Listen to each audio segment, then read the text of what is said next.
This here is a story about the Great Oppression. About 100 years past, name a baby. Oh yes, we lived on a farm near Summerside, Prince Edward Island, and a Green Gables. That's all people knew about the island in those days. We were cut off. You could see Nova Scotia across the strait, the Northumberland Strait, but it was as if somebody had just painted it on a giant canvas and hung it there. Nobody I knew went there. We had this pony, Baby. Shetland ponies were wonderful for children, and Baby had been my brother's, and then my two sisters rode her, and then she came to me. My father lost his job at the farm where the owners raised racing horses. The trotters and pacers they used to sell all through the United States. Not many people wanted a good trotter in those days, and he had to try and make a living on our little place. And you see, my farmer owned this small farm, and he just didn't know farming. Potato farming or any other kind. All he knew was horses.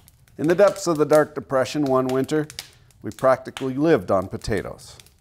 In the spring, they were sprouting, and the sprouts became our vegetables, like bean sprouts. We ate potatoes, mashed, boiled, mashed and boiled. I don't remember much meat, and I guess we weren't on relief. An island Scotsman is a pretty proud bird.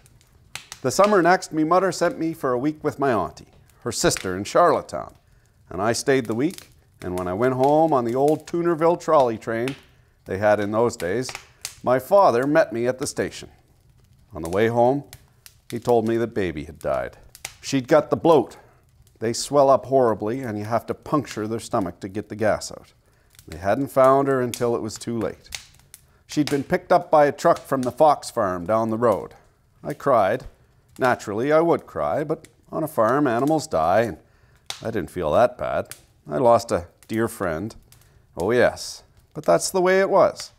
I was about 12 years old, and I understood these things.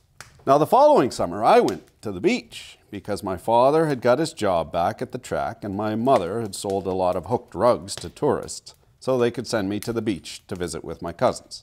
One cousin, one day, Marion, a vicious little snit, she asked me how my dear horse Baby had tasted.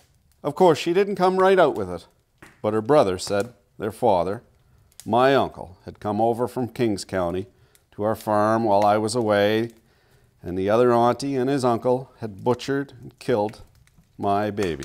When he said it, I knew it was true. It had to be, because we ate lots of stews, cold cuts, and dishes you'd call beef stroganoff.